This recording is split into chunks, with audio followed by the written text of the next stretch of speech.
അങ്ങനെ ആൻഫീൽഡിൽ പ്രതീക്ഷിച്ച പോലെ തന്നെ കാര്യങ്ങൾ സംഭവിച്ചു. ആരും ഒരു റയൽ മാഡ്രിഡിന്റെ ഭാഗത്ത് നിന്ന് വലിയൊരു പെർഫോമൻസ് ഒന്നും പ്രതീക്ഷിച്ചിരുന്നില്ല. പ്രത്യേകിച്ച് സിറ്റുവേഷൻ അത്രയും മോശമാണ്, താരങ്ങളെല്ലാം പരിക്കിന്റെ പിടിയിലാണ്. അപ്പൊ അതൊരു പ്രോബ്ലം തന്നെയായിരുന്നു. അപ്പൊ ഈ ഒരു സിറ്റുവേഷനിൽ ഇത്രയും മികച്ച രീതിയിൽ കളിക്കുന്ന ലിവർപൂളിനെതിരെ ആൻഫീൽഡിൽ പോയി റയൽ മാഡ്രിഡ് അത്ഭുതം കാട്ടുമെന്ന് ആർക്കും പ്രതീക്ഷിക്കാൻ പറ്റില്ല. പക്ഷേ മാഡ്രിഡിന്റെ ഭാഗത്ത് നിന്ന് കാര്യമായുള്ള യാതൊരു ചെറുത്തുനിൽപ്പും ഉണ്ടായിരുന്നില്ല എന്നുള്ളതാണ് യാഥാർത്ഥ്യം.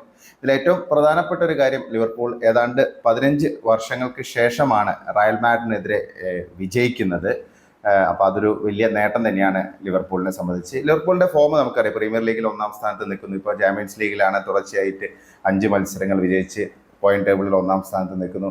ശരിക്കും അർനെ സ്ലോട്ടിന്റെ ടീം വളരെ ആധികാരികമായുള്ള പ്രകടനമാണ് കാഴ്ചവെച്ചുകൊണ്ടിരിക്കുന്നത്. അപ്പോൾ ഈ ഒരു മത്സരത്തിലേക്ക് വരികയാണെങ്കിൽ ഫസ്റ്റ് ഹാഫിൽ തന്നെ തുടരെ ഉള്ള നീക്കങ്ങൾ ലിവർപൂളിന്റെ ഭാഗത്തു നിന്നുണ്ടായിരുന്നു. പക്ഷേ goal keeper, Real Madrid goal keeper Thibaut കോർട്ടോയുടെ സേവുകളാണ് റയൽ മാഡ്രിഡിനെ രക്ഷിച്ചത്. അല്ലെങ്കിൽ ഇതിലും വലിയൊരു പരാജയത്തിലേക്ക് മാഡ്രിഡ് പോകുമായിരുന്നു.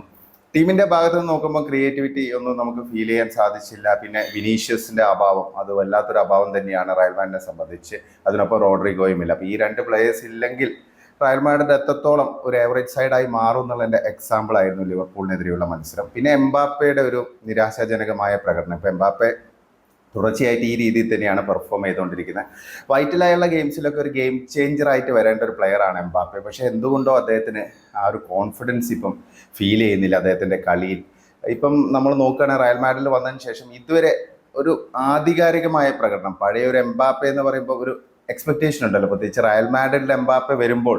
റയൽ മാഡ്രിഡ് ലോകോത്തര ക്ലബ്ബ്, എംബാപ്പെ പോലുള്ള ഒരു ലോകോത്തര താരം വരുന്നു. അപ്പോൾ ഇതൊരു നാച്ചുറൽ ആയിട്ടൊരു റിസൾട്ടിലേക്ക് വരുമെന്നായിരുന്നു എല്ലാവരും പ്രതീക്ഷിച്ചിരുന്നത്. പക്ഷേ എംബാപ്പയുടെ ഭാഗത്തു നിന്നും ആ ഒരു പെർഫോമൻസ് ഇതുവരെ റയൽ മാഡ്രിഡിന് വേണ്ടി കാഴ്ചവെക്കാൻ സാധിക്കുന്നില്ല എന്നുള്ളതാണ് ഒരു വസ്തുത. ഇപ്പം ഈ ഒരു മത്സരത്തിലേക്ക് വരികയാണെങ്കിൽ ലെഫ്റ്റ് വിങ്ങിലാണ് എംബാപ്പെ കളിച്ചത്. അദ്ദേഹത്തിന്റെ ഇഷ്ട പൊസിഷനാണ്. അപ്പോൾ ഇത്രയും കാലമുള്ള ഒരു പ്രശ്നം, കാരണം അദ്ദേഹം ബേസിക്കലി ഒരു ലെഫ്റ്റ് വിങ്ങറാണ്. അപ്പം അതുകൊണ്ട് തന്നെ സെന്റർ ഫോർവേഡ് ആയിട്ട് കളിക്കുമ്പോൾ ആ രീതിയിൽ അദ്ദേഹത്തിന് എക്സൽ ചെയ്യാൻ പറ്റുന്നില്ല എന്നുള്ളൊരു പ്രശ്നമായിരുന്നു പൊതുവെ ചൂണ്ടിക്കാണിച്ചിരുന്നത്. അപ്പം എന്തായാലും ഒരു സുവർണ അവസരമായിരുന്നു എംബാപ്പയ്ക്ക്, കാരണം ലെഫ്റ്റ് വിങ്ങിൽ അദ്ദേഹത്തിന്റെ സ്വതസിദ്ധമായുള്ള രീതിയിൽ കളിക്കാനുള്ള ഒരു അവസരമാവുന്നത്. പക്ഷെ യാതൊരു ഇമ്പാക്റ്റും മത്സരത്തിൽ ഉണ്ടാക്കാൻ പറ്റില്ല. അതിന് കൂടുതൽ പ്രശ്നം ഉണ്ടാക്കിക്കൊണ്ട് ആ ഒരു പെനാൽറ്റി മിസ്സാക്കി. ശരിക്കും 1-0 റയൽ മാഡ്രിഡ് പിന്നിൽ നിൽക്കുന്ന ആ ഒരു അവസരത്തിലായിരുന്നു എംബാപ്പയ്ക്ക് ഒരു പെനാൽറ്റി ലഭിച്ചത്. ആ പെനാൽറ്റിയൊക്കെ എംബാപ്പെ പോലുള്ളൊരു താരം എങ്ങനെ മിസ്സാക്കുന്നു എന്നുള്ളതാണ് ഒരു ചോദ്യം. പ്രത്യേകിച്ച് എംബാപ്പയുടെ ഒരു സ്കില്ലൊക്കെ നമുക്ക് അറിയുന്നതാണ്. എന്തുകൊണ്ടോ എംബാപ്പയ്ക്ക് ഒരു പ്രശ്നം, അതായത് അദ്ദേഹത്തിന് ഒരു കോൺഫിഡൻസ് വലിയ രീതിയിൽ കുറഞ്ഞതായിട്ട് നമുക്ക് ഫീൽ ചെയ്യുന്നു, പ്രത്യേകിച്ച് റയൽ മാഡ്രിഡിൽ വന്നതിന് ശേഷം.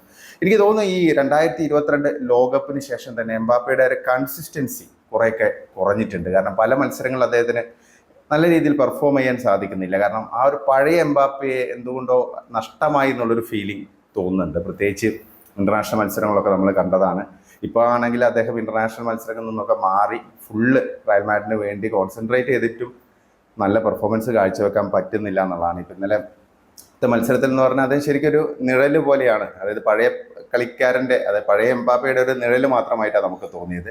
പിന്നെ ലിവർപൂളിൻ്റെ യങ് ഡിഫൻഡർ കൊണോർ ബ്രാഡ്ലി മികച്ച രീതിയിൽ തന്നെ എംബാപ്പയെ കൂട്ടി എന്നുള്ളതും ഒരു വസ്തുത തന്നെയാണ്. കാരണം നമ്മൾ ആദ്യം ഒന്ന് അത്ഭുതപ്പെട്ടു, കാരണം ജോ ഗോമസിന് പകരം ബ്രാഡ്ലിയെ സ്റ്റാർട്ടിംഗ് ലെവലിൽ അർനെ സ്ലോട്ട് പരീക്ഷിച്ചപ്പോൾ എംബാപ്പയെ പൂട്ടാൻ സാധിക്കുമോ എന്നുള്ളത്. പക്ഷെ എംബാപ്പയെ വളരെ മനോഹരമായി തന്നെ അദ്ദേഹം പൂട്ടി. എംബാപ്പയുടെ ഒരു മാസ്മരികമായുള്ള ആ ഒരു റണ്ണൊന്നും കാണാൻ സാധിച്ചിട്ടില്ല. പിന്നെ ക്രിയേറ്റിവിറ്റി വലിയ രീതിയിൽ റയൽ മാഡ്രിഡിനെ ബാധിച്ചിട്ടുണ്ട്. സ്വാഭാവികമായിട്ടും മിഡ്ഫീൽഡിൽ കാര്യമായുള്ള നീക്കങ്ങളൊന്നും ഉണ്ടായില്ല. പിന്നെ ബ്രാഹിം ഡയാസും പിന്നെ അർദ ഗുലറും കളിച്ചെങ്കിലും അവർ ഒരിക്കലും വിനീഷ്യസിനും റോഡ്രിഗോയ്ക്കും ഒരു പകരക്കാരായി, പ്രത്യേകിച്ച് ഇത്രയും പ്രധാനപ്പെട്ട ഒരു മത്സരത്തിൽ നമുക്ക് അങ്ങനെ കാണാൻ അവരെ പറ്റില്ല. പിന്നെ യൂഷ്വൽ പൊസിഷനിലല്ല 2 താരങ്ങളും കളിച്ചത്. പിന്നെ റയൽ മാഡ്രിഡിന്റെ ഭാഗത്ത് നിന്ന് പറയേണ്ടത് സ്റ്റാൻഡ് ഔട്ട് ആയുള്ള പെർഫോമൻസ് 2 പേരാണ്. പ്രത്യേകിച്ച് പറയേണ്ടത് തിബോ കോർട്ടോയുടെ ഇടപെടൽ ഇല്ലായിരുന്നെങ്കിൽ വലിയൊരു പരാജയത്തിലേക്ക് മാഡ്രിഡ് പോകുമായിരുന്നു. പിന്നെ അതങ്ങനെ തന്നെയാണ്, കോർട്ടോയുടെ ഭാഗത്ത് നിന്ന് ആ ഒരു എഫേർട്ട് ഉണ്ടാവും. പിന്നെ മറ്റൊരു കാര്യം പറയേണ്ടത് റൗൾ അസൻസിയോയുടെ പെർഫോമൻസ് ആണ്. 21 വയസ്സ് മാത്രമുള്ള ആ സെൻറ്റർ ബാക്ക് അത്യാവശ്യം നല്ല രീതിയിൽ തന്നെ പെർഫോം ചെയ്തു. അദ്ദേഹത്തിൻ്റെ ഒരു നല്ലൊരു ഗോൾ ലൈൻ ക്ലിയറൻസ് ഉണ്ടായിരുന്നു. ഡാർവിൻ ന്യൂനസിൻ്റെ ഷോട്ട് അത് ഗോളായെന്ന് വിചാരിച്ചതാണ്. പിന്നെ അതുകൂടാതെ തന്നെ അത്യാവശ്യം നല്ല ഒരു പെർഫോമൻസ് ആണ് കാഴ്ചവെച്ചത്. അപ്പോൾ അസൻസിയോ ഒരു പ്രോമിസിംഗ് ആണ്. അപ്പോൾ ഇത്തരം കൂടുതൽ താരങ്ങൾ ഇപ്പം നിലവിലെ സാഹചര്യത്തിൽ ഒരുപാട് താരങ്ങൾക്ക് പരിക്കേറ്റിരിക്കുകയാണ്. പിന്നെ കമവിംഗയുടെ പെർഫോമൻസ് അത് വിട്ടുപോയി. കമവിംഗ ഫസ്റ്റ് ഹാഫിൽ നല്ല രീതിയിൽ തന്നെയാണ് കളിച്ചത്. മിഡ്ഫീൽഡിൽ അത്യാവശ്യം ഒരു ബാറ്റിലൊക്കെ നടന്നത് ഫസ്റ്റ് ഹാഫിലാണ്. അപ്പോൾ ആ ഒരു ഫസ്റ്റ് ഹാഫിൽ കുറേ ഡുവൽസൊക്കെ കമവിംഗ നേടിയിരുന്നു. പക്ഷെ കമവിംഗയ്ക്ക് പരിക്കേറ്റതോടുകൂടി ആ ഒരു താളം പൂർണ്ണമായി മാറി. പിന്നെ അത് കൃത്യമായിട്ട് യൂട്ടിലൈസ് ചെയ്ത് സെക്കൻഡ് ഹാഫിൽ ലിവർപൂൾ കുതിച്ചു കയറി എന്നുള്ളതാണ്. ലിവർപൂളിന് ഒരു പെനാൽറ്റി നഷ്ടമായി, സല പെനാൽറ്റി നഷ്ടപ്പെടുത്തി. പക്ഷെ എന്നാലും അവർക്ക് 2 ഗോളുകൾ നേടാൻ സാധിച്ചു. ആദ്യ ഗോള് നല്ലൊരു ടീം ഗോളായിരുന്നു. മെക്കലിസ്റ്ററിന് അസിസ്റ്റ് ചെയ്തതാണെങ്കിൽ ബ്രാഡ്ലി ആയിരുന്നു. അപ്പോൾ ബ്രാഡ്ലി ആ രീതിയിലും ഒരു പെർഫോമൻസ് ബ്രാഡ്ലിയുടെ ഭാഗത്തു നിന്നുണ്ടായി. അപ്പോൾ എന്തായാലും ഈ റയൽ മാഡ്രിഡിനെ സംബന്ധിച്ച് ഇത്തിരി അലാമിംഗ് ആയുള്ള ഒരു സിറ്റുവേഷനിലേക്കാണ് കാര്യങ്ങൾ പോകുന്നത്. കാരണം ഇനി ചാമ്പ്യൻസ് ലീഗിൽ അടുത്ത മത്സരം വരുന്ന അറ്റലാന്റയുമായിട്ടാണ്. അത് അവിടെ പോയി കളിക്കണം, അവരുടെ ഇറ്റലിയിൽ പോയി കളിക്കണം. അപ്പോൾ അത് അത്ര എളുപ്പമായിരിക്കില്ല. ഗാസ്പറിനിയുടെ ടീം എന്ന് പറഞ്ഞാൽ നല്ല ബുദ്ധിമുട്ട്, അതായത് നേരിടാൻ ഏറ്റവും ബുദ്ധിമുട്ടുള്ള ടീമുകളിൽ ഒന്നാണ്. ഇപ്പോൾ നിലവിൽ പോയിന്റ് ടേബിളിൽ 24ാം സ്ഥാനത്താണ് റയൽ മാഡ്രിഡ് നിൽക്കുന്നത്. നിലവിലെ ചാമ്പ്യന്മാരാണ്, ചാമ്പ്യൻസ് ലീഗ് രാജാക്കന്മാരാണ്. അപ്പോൾ വളരെ ഒരു എലിമിനേഷൻ റൗണ്ടിൻ്റെ തൊട്ടടുത്താണ് നിൽക്കുന്നത്. അതായത് 24 സ്ഥാനക്കാർ, അതായത് ആദ്യത്തെ 8 സ്ഥാനക്കാർ നേരിട്ട് നോക്കൗട്ടിലേക്ക്, റൗണ്ട് ഓഫ് 16ലേക്ക് യോഗ്യത നേടും. ബാക്കി വരുന്ന 9 മുതൽ 24 വരെ വരുന്ന ടേബിളിൽ വരുന്ന ഫിനിഷ് ചെയ്യുന്ന ടീമുകൾ തമ്മിലാണ്. പിന്നെ അതിൽ നിന്നാണ് ബാക്കിയുള്ള 8 ടീമുകളെ തിരഞ്ഞെടുക്കുന്നത്. അപ്പോൾ അതുകൊണ്ട് തന്നെ റയൽ മാഡ്രിഡിനെ സംബന്ധിച്ച് അടുത്ത മത്സരങ്ങളൊക്കെ വിജയിക്കേണ്ടത് അത്യാവശ്യമാണ് ചാമ്പ്യൻസ് ലീഗിൽ. ഇപ്പം നെക്സ്റ്റ് മാച്ച് വരുന്നത് അറ്റ്ലാന്റി ആയിട്ടാണ്. അത് കഴിഞ്ഞാൽ സാൽസ്ബർഗ് ആയിട്ടുള്ളൊരു മത്സരമുണ്ട്. പിന്നെ അവസാനം അത്യാവശ്യം നന്നായിട്ട് ഇപ്പം കളിച്ചുകൊണ്ടിരിക്കുന്ന ഫ്രഞ്ച് ക്ലബ്ബ് ബ്രസ്റ്റാണ് എതിരാളികൾ. അപ്പോൾ ഇനിയുള്ള 3 മത്സരങ്ങളും വളരെ നിർണായകമായിരിക്കും.